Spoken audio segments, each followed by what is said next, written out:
Hey there, Jets Nation. Welcome back to One Jets Pod. Whether you're tuning into our video content or joining us on our audio-only platforms, we've got you covered. If you're enjoying what you hear or see, don't forget to hit that like button, subscribe to our channel, and don't just gently tap, but smash that bell icon to stay notified whenever we drop new content. Also, we love comments and 5-star ratings. Thanks again, Jets fans. Now together, let's fuel the green and white passion. Let's go, Jets.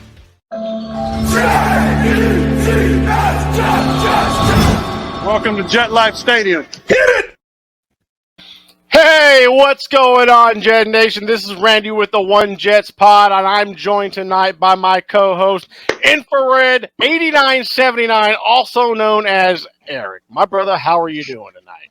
I'm great, brother. I'm great. Let's chop it up. Let's chop it up. So, Let's get in some. Normally, we'd be doing the old Dom's postseason challenge, but unfortunately, Dom can't make it. So, actually, I believe we may do a Super Bowl episode, but I believe the postseason challenge may be coming to an end. We will post some stuff on the Instagram and the X or Twitter, whatever you want to call it.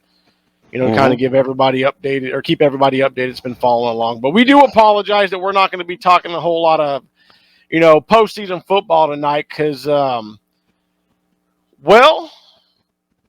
something struck my fancy this week. Something came across my desk, Eric, as they say. And I think a lot of the fans by what's gone on this week may understand kind of what I'm talking about. But I'm going to go ahead and put it on the screen, ladies and gentlemen. This is what we're going to talk about tonight. We are going to talk about the Zach Rosenblatt and the Diana Rossini story from The Athletic. Yep. Yeah, that kind of pissed me off this week, Eric. Yeah. I know you said you looked at it a little bit. You kind of didn't really mess with it, Yeah.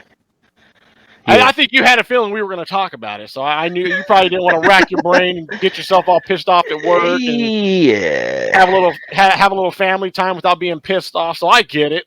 Yeah. I get it. But brother, here we are, and we're going to let it fly tonight, man. We are going to let it fly, and I mean we will let it fucking fly, dude. Because I've had enough of this bitch. I don't give a fuck what anybody thinks right now. Yeah. I am sick of these two. This was a fucking hit piece, and we're going to get right into it right now. Yeah. Starting with this slide right here, brother. Yeah, there we go. Now, I'm going to read the whole slide, and then we'll focus on the highlighted area. Now, in an often repeated conflict at Forum Park, a star-studded defense that kept the New York Jets in games grew frustrated that the offense couldn't find a way to put up points. And offensive players felt like Rodgers' hand-picked offensive coordinator Nathaniel Hackett failed to adjust after losing his quarterback and didn't put them in position to succeed. The Jets lost 5 games by 20 or more points and extended the longest playoff drought in the 4 major North American professional sports to 13 years. Now, highlighted portion there, brother. This ties in with the next slide, but the highlighted portion, Rodgers hand-picked offensive coordinator, bro. Correct. Hackett was hired in January. I believe January 26th of last January year. 27th, 28th. Yeah, it was like that. It was the late January. You're right. Late January. We're right coming into February close. Yes, sir. All right. Hand-picked hand-picked coordinator? You fucking serious, bro? Let's look at this next slide. To woo the 4-time All-Pro, the owner approved the hiring of Hackett on January 26th. So wait a minute. Rodgers handpicked offensive coordinator, but to woo the 4-time All-Pro to come to the Jets, they hired Nathaniel. Wait a minute. So they're contradicting themselves. Rodgers didn't show up till what? End of April? Yeah, it was the end of April. So last week. So I'll read the rest of this. Rodgers won the MVP award in 2020 and 2021 after Hackett was hired as the Packers coordinator in 2019, and the Packers developed a close friendship with the coach. Or the quarterback developed a close friendship with the coach. But Hackett was also coming to New York fresh off the disastrous 15-game run as head coach of the Denver Broncos, a performance his replacement Sean Payton called one of the worst coaching jobs in NFL history. But again, dude, just to contradict each other or contradict themselves right off the bat, early in the article talking about hand-picked offensive coordinator, and then later on in the article talking about, but the owner, in order to woo the 4-time MVP, had to hire one of his best friends. Like, holy shit. Like, are you kidding me? Like, right there should have told everybody, like, here we fucking go, bro. Do you have anything on that? This is the thing, man. I didn't entertain anything on Twitter about any of the in-house stuff that went on yesterday, because of course, the Athletic, if I were the Jets, I wouldn't give them any access into my building. All right. If I'm the owner of the Jets, I would have went directly to the PR department. Okay.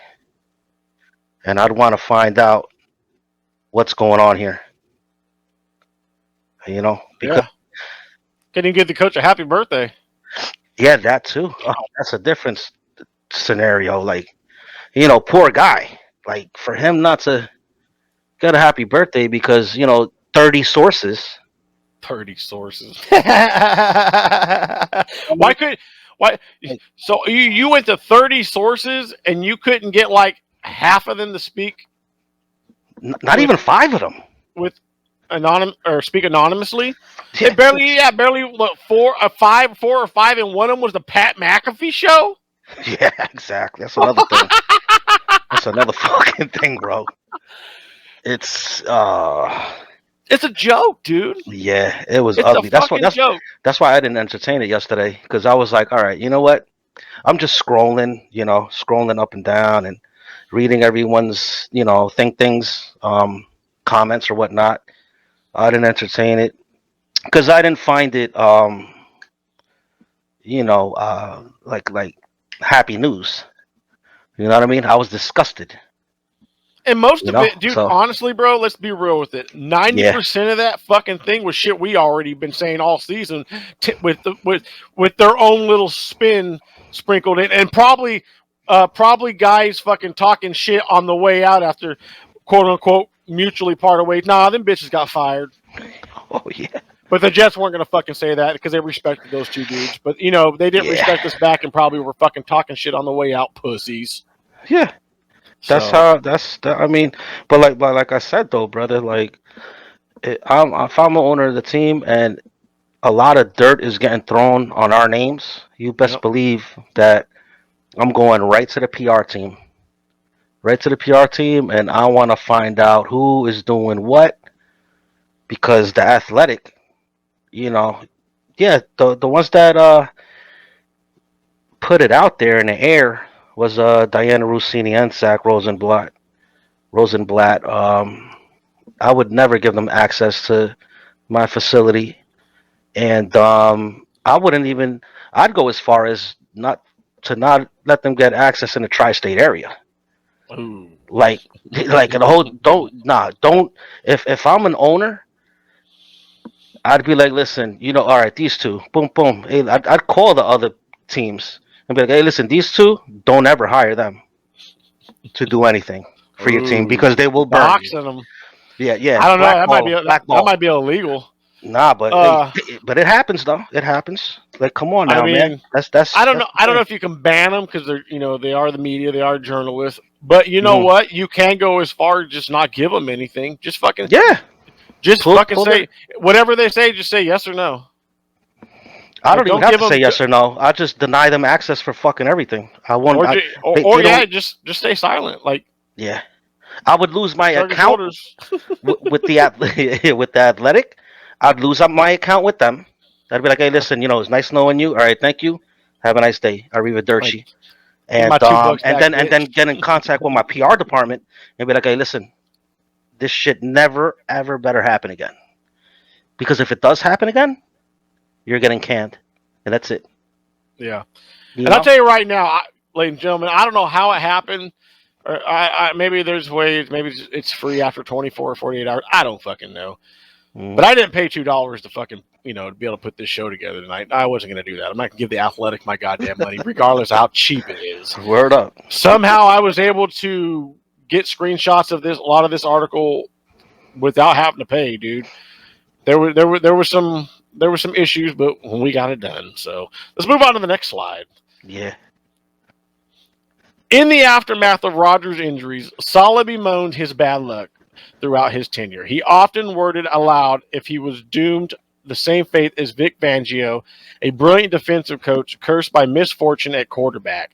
Fangio was fired by the Broncos in 21 after 3 seasons and a 19-30 record despite building an elite defense. Saleh's Jets and his elite defense ranked number 1 in 2023 by PFF. He's 18-33 in his 3 years as coach. As the Jets lost games and struggled to score points, job security seemed to be Saleh's primary concern. He wished Johnson or Rodgers would publicly acknowledge him. I believe is what it said. I'm sorry, I got the banner down there. Mm-hmm. Hold on, let me bring that back up. Let's actually let me take the banner off just real fast. Okay, so in the aftermath of the Rodgers injury, Saleh bemoaned his bad luck through his tenure. He has often worded aloud if he was doomed to the same fate as Vic Fangio, a brilliant defensive coach cursed by misfortune at quarterback. Job security seemed to be Saleh's primary concern. He wished Johnson or Rodgers would publicly endorse him for 2024. Eric, I got to ask you, did you ever fucking hear anything like that come out of Robert Saleh's mouth? No. I'm pretty sure he didn't say that to the media, in front of the fucking media, or behind closed doors if there was even media around. Not once. And that does not sound like my fucking head coach, dude. That does not sound remotely. It doesn't sound remotely close to him. Let's sort of pick this one apart for a little bit. Yeah. Okay. Bemoaned his bad luck throughout his tenure. When? Yeah. When has he ever said "fucking woe is me," dude, at the stand? Not at all, man. And I don't see him being like, "Oh, we fucking suck" behind the scenes, bro. That does not sound like Robert Saleh, bro. Nah, man. Not at all. Not at all, man. I just don't see him fucking trying to play leader. He doesn't being a bitch behind the scenes, dude. Yeah. He doesn't boo-hoo his way into anything. You know what I mean? Yeah, and then down here, job security seems to be Saleh's primary concern. When? And when did he ever ask fucking Woody or Rodgers to fucking say anything to him or about him, bro? Mm-hmm.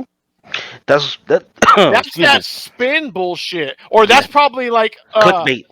Oh God, Taylor Embry or whatever his name was or Rex Hogan. That's probably something that one of those motherfuckers said, dude.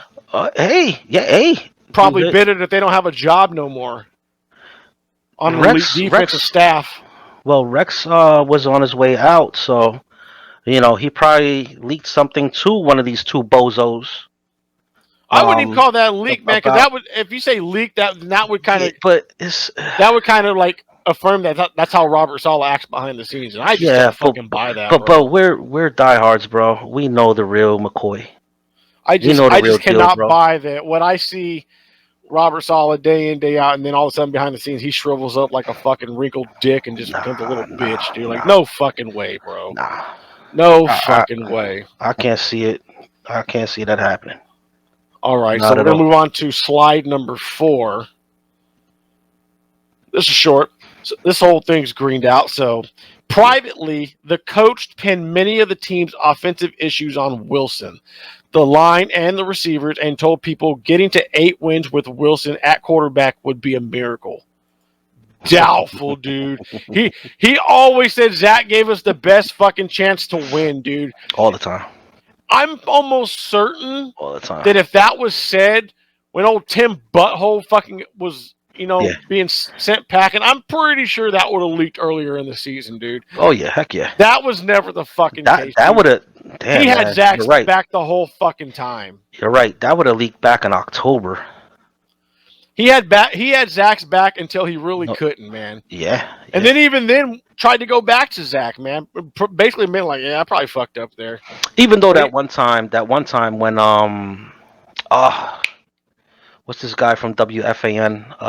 The old school brother, Benigno. Benigno, Oh. when he kind of, well, not kind of, he did rat on Coach Sala about the whole texting thing about Zach and everything like that, and he said, "You kidding me?" Coach Sala did say that, you kidding me? Because the thing is, Benigno, Because he just he benched him. he wanted Zach benched and everything like that. So basically, what Coach Sala was saying, like, bro, like, hold on a minute. Like, really? You've been bitching at me for like 3 Yeah. weeks, and I've been playing this kid. Yeah, now you're switching up All on right, me. now All you're because you're in switching your up. Like, feelings. Yep. yeah, like, come on, dude. Like, Yeah. I gotta tip my hat off to Coach Sala, and happy birthday man. to him too. Yeah, Happy birthday to him absolutely. too. Happy birthday, Coach, for sure. Definitely. Sure. All right, man. We still got 4 slides to go before we get into the second half of this. We got two spots that I wanna promote here. So it's just right under 2 minutes long. So if anybody needs a bathroom break right now is the opportunity. Let me go. Ladies and gentlemen, this off-season, get ready to witness history in the making as we gear up for the upcoming first annual One Jets Pod Champagne Magic Awards. Come join Randy, Brandon, Dom, and Eric as they take the stage to honor the remarkable individuals or unremarkable individuals who have propelled the New York Jets to new heights or have given us fans great heartburn. From the electrifying plays on the field to all of the nonsense off of it, these awards will celebrate the true essence of your Jets fandom. So get ready, because this offseason, we're raising our glasses to the gift that keeps on giving. The New York Jets. See you this offseason. Go Jets! Welcome to the Unfiltered Sports Network, where we believe in keeping it real and telling it like it is. No more are the days of sugarcoating or ESPN-style politically correct takes. No. This is the place where real sports fans gather to talk about the stuff that truly matters. From the latest headlines, transactions, to controversial news, we've got you covered. Join us as we dive into the unfiltered world of sports, where passion meets authenticity. Hit that like and subscribe button for more raw, honest, and uncensored discussions that will leave you craving for more. This is the Unfiltered Sports Network, where real sports fans talk about real shit.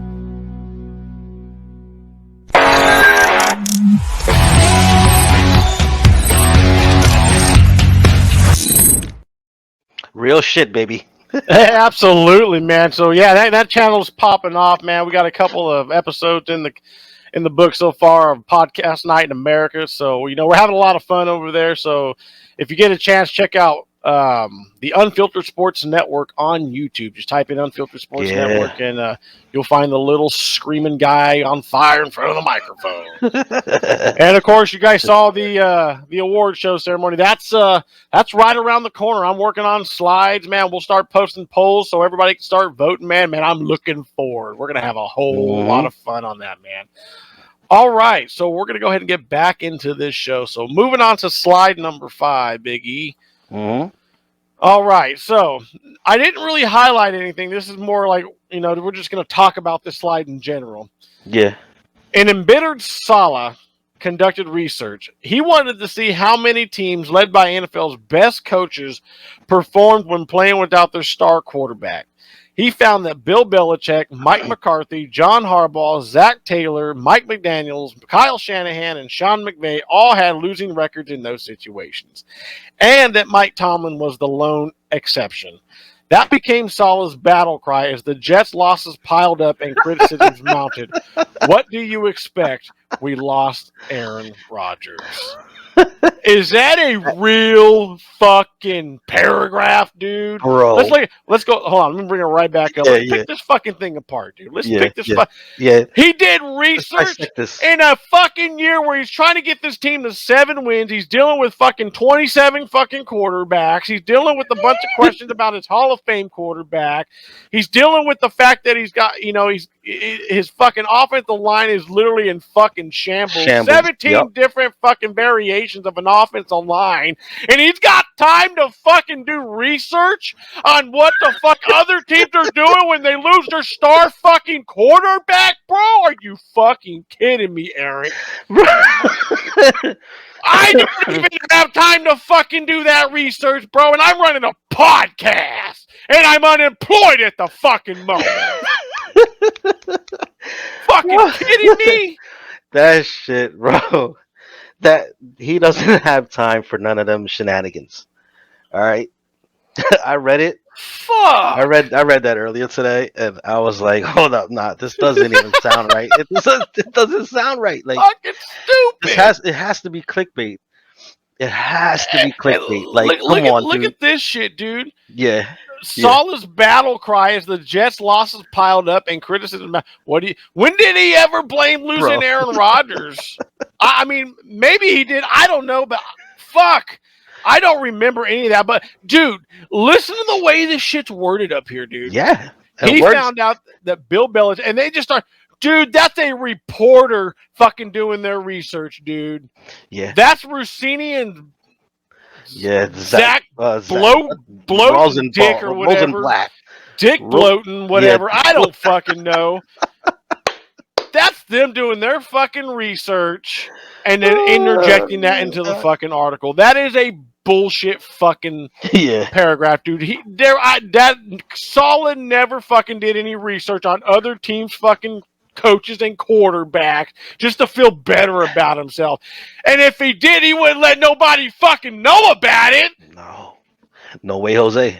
Fuck. No way, Jose. The thing is embarrassing, dude. The thing is, Coach Saleh, he wears his heart on his sleeve. Okay? He's one of those guys. Mm-hmm. All right. He would never pity, pout, ponder, or none of that stupid shit, that Mickey Mouse shit that they threw up in the air yesterday. Yeah. He wouldn't do none of that, man. Straight up. You know, dude. He's a man of his word. He wears his heart on his sleeve, and he's a God-fearing guy. Yep. And he wouldn't do any of that stuff that was portrayed yesterday. From this stupid ass. What are they called? The Athletic. I call them dumb shit and bitch. Dumb shit and bitch. Yeah, there you go. Yeah, Zach and Come on, bro. I can't stand these two, dude. Like I said though, because I know you're a smart man. Like if you're the head of your organization, right? And something like this just comes out, right? I'd be pissed. You'd be cleaning up shop. I would clean up shop, dude. I'm clean. Listen, my PR department, I want everyone in my office. Anything that has to do with the PR department, I want them all in. Yep. All in. All right. Just like Coach Saleh, they portrayed to state. I know you're gonna get to that later. That he asked for everybody's cell phones and to see who was the leaky scumbag out of the bunch. But I would do the same thing, dude. Like, he didn't do that, dude. Go here, I'm the coach. He didn't do that. I can promise you he didn't do that. When did Saleh ever? Well, let's see if we can. Is that the next slide? Let's see if that's the next slide. It's probably the one after that one. We'll find it. Yeah. Okay, here it is. All right. The coach held a meeting with his staff 2 days later. Well, we got to go to slide 6. Hold on.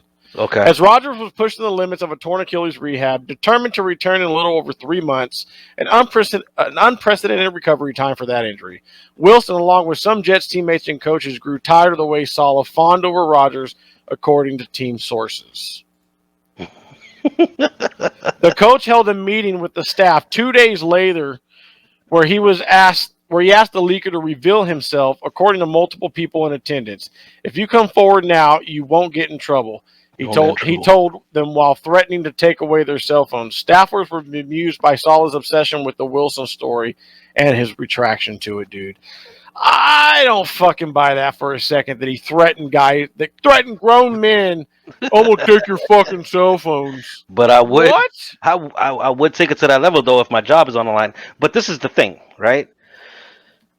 Does he even have that authority? No, this is where we're going, Papi. This is where we're going. Company policy states that you can't do things like that. You can't. You don't have that authority to just take people's cell phones and everything. That's people's privacy. You know what I mean? So you gotta in order to do that, you would need a you would need like a warrant or something. Yes, sir. Yes, sir. This is why I knew this. The whole thing was full of shit, bro. Like I already knew, but then I put myself. At least in that's those what shoes, I would think. No. That's exactly where we're going. Cause me, like I know I said before that if I was Coach Saleh, I would do something like that. But that's just me, putting myself in his shoes and thinking outside the box and making sure I steer the ship the correct way. You know what I mean? To weed these motherfuckers out. You know what I mean? Whoever's leaking shit. But in policy, okay? In policy, I'm pretty sure the Jets have a policy somewhere down the lines where you can't confiscate other people's cell phones, dude. You're violating other people's rights, civil rights, okay? And that's a no-go. Because I know if my job wanted anything off my phone, they'd have to have it subpoenaed. Yeah. No, bro, you know where I work, right? They can't do that. That's a violation. That's a violation of Article. There's no fucking way. Yeah, dude. that's violation of Article 25 or whatever the fuck number it is. You know what I mean? Can't do it, dude. So that's why I knew it was all this is all bullshit, bro. Yeah. Like it's all bullshit. But that's why I was going with, the Athletic. They were real scumbags. They used the word threaten to take. Could you imagine Saleh threatening a guy like JFM or fucking Michael Clemens or somebody? These guys are 280 pounds. Quentin Williams. Get out of here. Quincy Williams. It's not happening, bro. Come on, man. And then this is the thing. Give me your cell phone, bitch. Yeah. And and the thing is, all these Twitter guys, they fell for it. Like a bunch of fucking morons yesterday. Yeah, they did, dude. They fucking like did. Of bozos. Like I don't. Wow. Yeah, dude. Well, I tell you what, man. I know we're getting heated. We only got one more, and there's a couple other things I want to talk about. You got it, brother. But this last slide says the uncertainty around the 2024 season lingered until Rodgers publicly endorsed Saleh and Douglas a few days before a Week 16 game against the Commanders on Christmas Eve. Before the game, Johnson told the New York Post that Saleh and Douglas would both be returning. A few weeks later, coaching heavyweight Bill Belichick, Jim Harbaugh, Pete Carroll, and Mike Vrabel became available, but the Jets weren't interested. Okay, well, first of all, like who gives a fuck who endorsed who? Like, I'm almost certain behind the scenes, Woody told these guys they were safe long before he fucking told the media.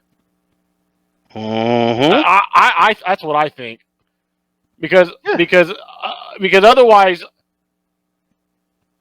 I mean, I think we would have seen a different demeanor in Saleh and fucking JD and that's just me, man. Oh yeah. But going down here with this whole bullshit about a few weeks later, all these coaching heavyweights came available. Well, first of all, nobody wants Bill Belichick, bro. No. Why the fuck should we want him? Exactly. I don't understand that. Every fucking dude, the Washington Commanders today just fucking hired Dan Quinn. Yes. Over Bill Belichick, bro. Yes, sir. I saw that. Dan Quinn got fired in fucking Atlanta. I love it. Everybody's passing up Bill Belichick, but the Jets have to fucking hire him. Fuck you! Fuck him, man. Oh, that fucking washed up piece of shit. Jim Harbaugh was never fucking coming here, dude. Nah. I guarantee you it was Los Angeles or bust. Yeah, he wants to be somewhere comfortable. Pete Carroll staying in the front office in Seattle. Yep. Mike Vrabel might take a fucking year off of coaching to get his bearings to go, and he'll be the most sought after coach next fucking offseason, bro. I think he is going to take a year off. Yeah, and he'll be one of the most sought after coaches next year. Yes, sir. So, that's some fucking bullshit, dude. Yeah. Oh, coaching heavyweights and the Jets weren't interested. Nah. Well, let's see, nobody wants Belichick, and I can tell you right now, Jim Harbaugh and Pete Carroll would not have been interested in the Jets job. Nah, not at all. And Mike Vrabel, unless you're going to let him fucking overhaul the coaching staff and then let him pick a quarterback in the draft. He's not fucking coming here. Right. So what? Fuck this fucking cunt and her fucking boyfriend that wrote this fucking article, dude. Yeah, man. I'm telling you, dude, I wouldn't give them access at all, bro. Like I would remove my account that I have with The Athletic. They could never come to my building again. Yep. I'd go as far as to put a fucking warrant on like a what do you call that, a restraining order on them. Like they can't come fucking 10 miles from my property, bro. I would make their, I'll tell you, because I know you. I mean, I know you can't deny the media. I mean, unless they literally do something outright blatant that deserves banning. The least you could do is just make their fucking job hard. Just make their fucking job hard. Give them the fucking silent fuck you, dude. Oh, so that's how that goes. Like, do they have like an account with the athletic, whereas they could still keep working in our building? Or I'm pretty sure there has to be a way where they just I don't know exactly how that works. I'm not exactly how that shit fucking works. Yeah, there has to be a way where they could shun them and be like, listen, no, we can't work with you guys again. Like they basically, what they did was they demoralized our team's name. And all this because fucking they're pissed off, or she's pissed off because Aaron Rodgers basically said on Pat McAfee, live on Pat McAfee, that her and who's the main guy that always drops news? Adam Schefter. That her and Adam Schefter were fucking wrong, and to lose his number. They got offended. And so now the time is right, and she finally is getting her fucking revenge, bro. Yeah, and Zach's a part of it, because Zach's a little bitch too. Yeah, but I'm not talking about Zach Wilson. Yeah, yeah. Don't get confused, guys. Yeah. So, do you have any final thoughts on this article, brother? I thought it was all full of shit from the get-go. That's why I didn't entertain it yesterday. Yeah, the minute I read handpicked offensive coordinator, I said, "Oh fuck, here we go. Give me my boots. The shit's fucking deep in this motherfucker. We're only 2 paragraphs in." I was, at first, like, I'm reading, and I'm like, hold up, but this doesn't even sound right. Like, I'm trying to put things together, especially when they try to go verbatim about Coach Saleh and everything like that, and like they just painted a picture where it just wasn't believable. Within my eyes and my brain, the brain between my eyes. So he just looks like a little soy boy bitch. Look at him. He looks like a vegan. If he had longer hair, he'd probably have a man bun, little bitch. Fuck him. So before we get on out of here, I do want to touch on this. You actually brought this up right before we came on the show, dude, and I thank you for that. I didn't even know about this, man. So, according to the Jets press, the New York Jets plan to unofficially demote Nathaniel Hackett in 2024. So what that tells me is they're not going to demote him as far as offensive coordinator. He'll still be the offensive coordinator in name. Yeah. But he's not going to have as much. He's probably going to have less play calling duties, man. Mm-hmm. I mean, I don't know how exactly that works, but something, I got a feeling Saleh's going to bring in, some more, maybe a coaching or another coach or two on that offensive side of things. Yeah. What about a guy like a Ken Dorsey, dude? Oh my God, that would be beautiful. Why not? Yeah. Oh my God, that would be magical. Because that's music to A-Rod's ears. Like, because I know, like, A-Rod is like focused, everything like that. Like he knows super duper calls. Like he probably knows like 500 calls off the back of his head. But he always loves to learn. Like he would love to learn like from someone else, like a Dorsey. Yeah. So because it would basically extend his catalog to what he could do next. And but that would be damn, man. I would love Ken Dorsey to come in and that would be fire. Maybe take some shit off of fucking Hackett's plate and have his hand in the mix, man. That'd be great. And I said it too, man. I think it was like in October, or I think it was late October. I was like, damn, man, because I did hear a lot of heat for Hackett. Like there was a lot of people just jumping on him. So I was like, damn, you know what? I'm trying to think outside the box, and I was like, damn, man, we need somebody young So like, but someone with like a catalog that has a lot of plays, maybe someone from college or something like that, an OC from college or something like that to make Zach a little better or whatever. But the Jets didn't, pull that plug or anything like that at that time. But yeah, like a Dorsey, whew, yeah. I'll tell you one thing, man. Yeah. If next season doesn't go as planned, and we got to deal with this shit all over again, and we got to blow this thing up, then it's Ben Johnson better be fucking #1 on our list, bro. From Detroit. Yeah. We need an offense, because at that point it's like, okay, get an offensive mind head coach in this fucking thing for once, man. Seriously. Yeah, that's why I don't want Salah to go anywhere, because well, bro, we were dead last in defense, man, like 4 years back.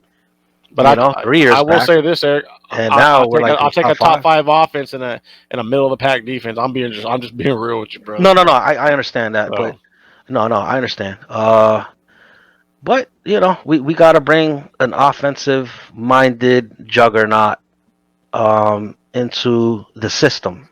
Man, something's got to change. And have a well-oiled machine going as far as our line goes. You saw what Garrett Wilson said. He sits there on the sidelines. Yeah. He's like, man, football's not this hard. I look at the other team and they're doing things. He's like, why can't we do that? It should not be that fucking hard. And it's like, I keep going back to that Rex Ryan coach. Football's a simple game that coaches complicate. Mm-hmm. Actually, when that came out, I was all for getting the wide receiver coach from Ohio State.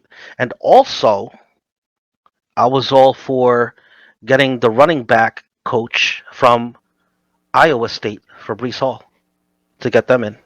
You know what I mean? Because Breece Hall and Garrett Wilson, they're used to them, to their coaches. You know what I mean? So don't wheel them in. Bring them brothers in. And you probably even get better production than you get out of them anyway. Like, can you imagine like some shit like that? Like, but that's something I was thinking about like about a month ago, and that would be fucking nuts, bananas. Yeah, that'd be bananas. So yeah, we both agree this article was just a bunch of goddamn waste of time and bullshit. Yes, sir.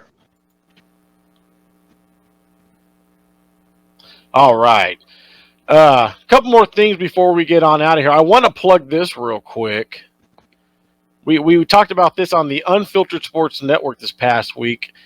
Carlos and, or as you see, Skull Zone met J Jets X for the first time. Or they met a couple of weeks ago, but this week they found out they're both big-time Madden freaks. So a challenge was set forth on the show, and I might upload a clip that happened after the show, them two talking shit to each other. That was fun. A live Madden challenge, Jets versus Vikings, J Jets X from the North Jet podcast versus Skull Zone, who is just a Madden freak. This is taking place Super Bowl Sunday, live on J Jets X North Jet YouTube channel. We're aiming for 10 a.m. Pacific time, 1 p.m. Eastern time. That's also 1 p.m. in Canada. That possibly subject to change. We will let you know. We got the next couple of weeks to figure it out. But just 1 second. Mm-hmm. That's only going to be on YouTube, but we're looking forward to that, man. I am going to be personally commentating that game. I'm trying to get another host on there to commentate with me. I'm trying to get Todd Fox on there with me. Oh, okay. Yeah, so we're looking forward to that. That's taking place Super Bowl Sunday again. That's J Jets X versus Skull Zone. Jets versus Vikings. I like that. So that's gonna be live too, man. So I think I'm gonna go WWE style commentating on that, man. By God! Oh, they killed him! They killed him! Yeah, do your thing, bro. Someone stop the damn match! Do your thing, brother. That'd be dope, man. 1 o'clock. One last thing before we get on out of here. Again, Eric, I thank you for your time tonight. I thank you for taking this time to really vent with me on this stupid fucking article that we probably shouldn't have gave any time to, but we needed some content, and we needed to shake things up a little bit. But before we get on out of here, shout out to Big Dom and his San Francisco 49ers on making the Super Bowl. Let's go right here.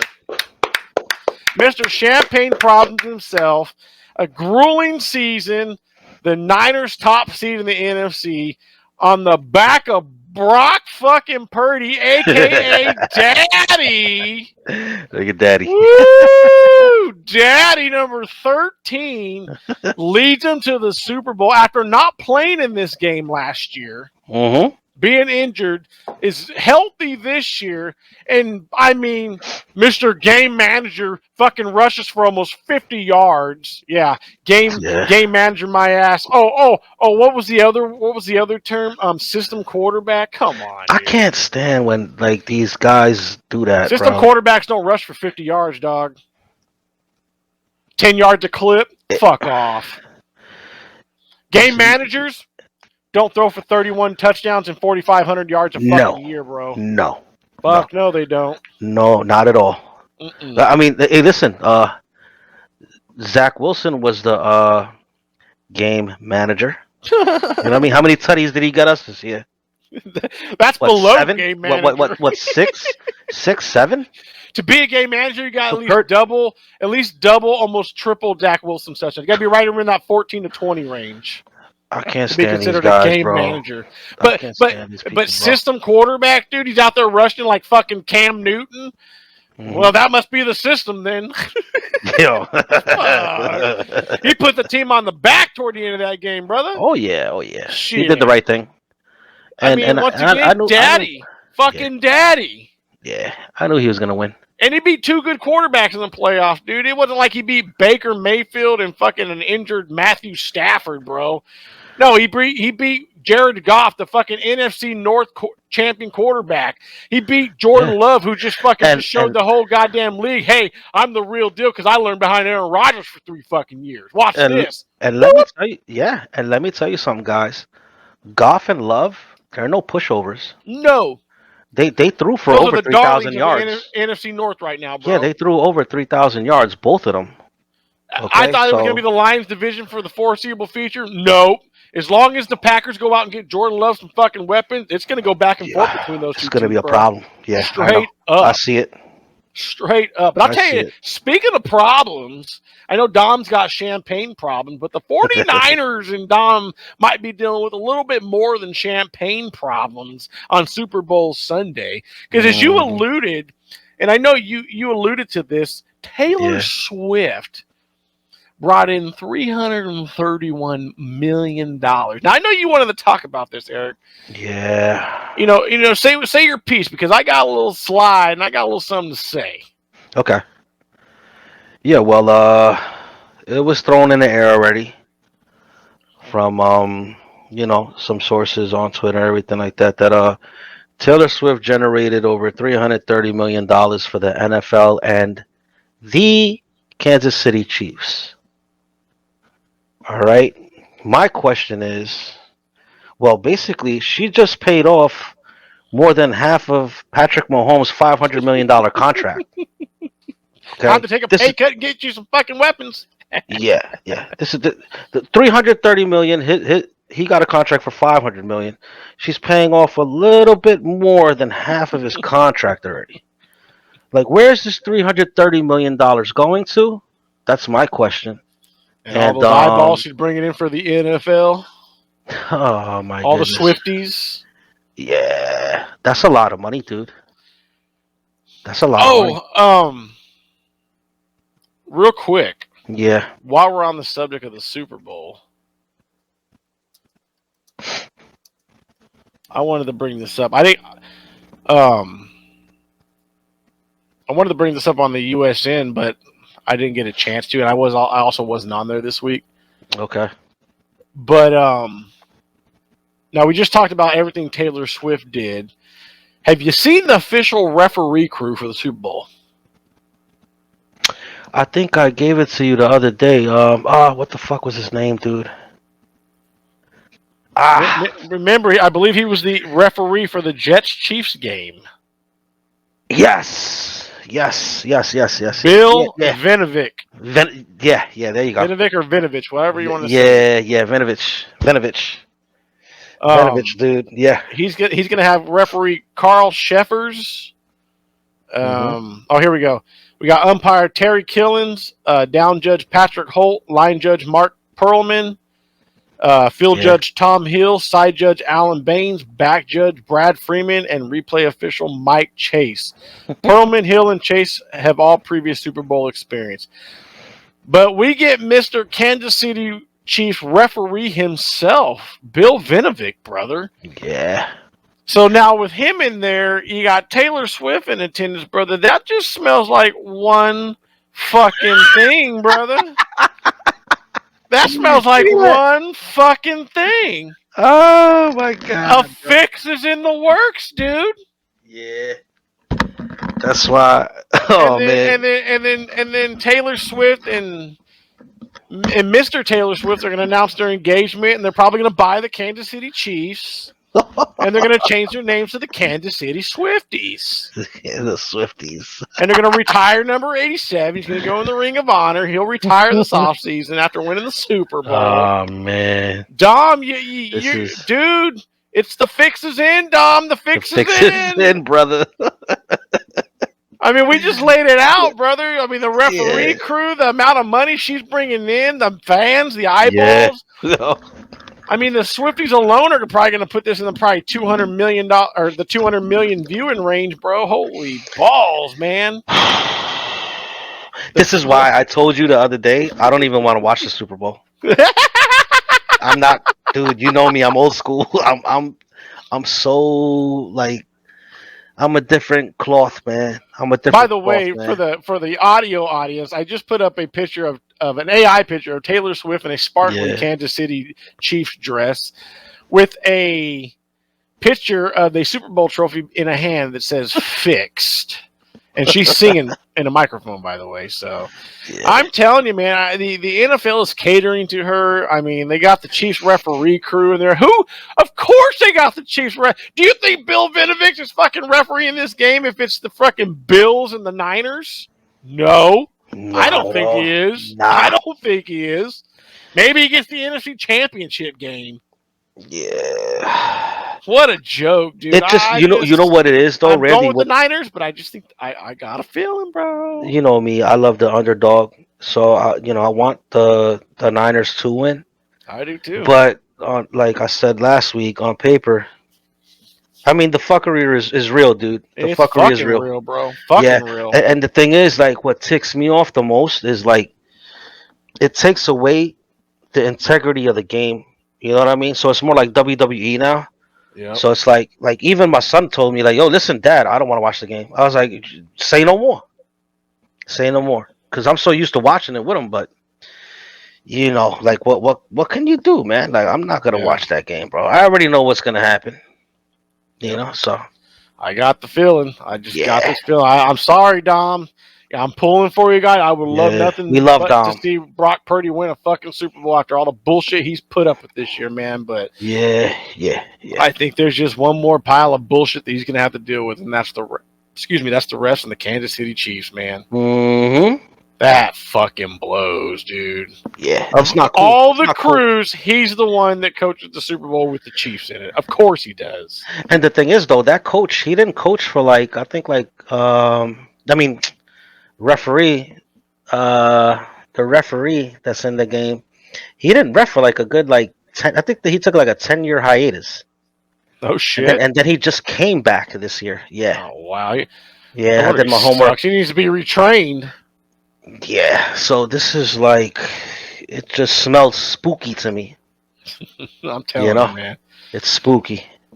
So that's gonna do it for this week's show. Again, we sorry we didn't really touch on the rest of the postseason. There was other things that I felt like we needed to talk about. So we appreciate you guys hanging out with us tonight. You know, if you're watching on YouTube, make sure to hit that like and subscribe button. Make sure to smash that bell notification. You know, that way you stay notified every time we drop some content. If you're listening on the audio side of things, we thank you for listening all the way to the end. Make sure you leave us a 5-star and make sure to follow us. So on behalf of Brandon, myself, Eric, and Dom, we thank you for checking us out here on the One Jets pod, and we'll see you down the road. Go Jets. Welcome to Jet Life Stadium. Hit it!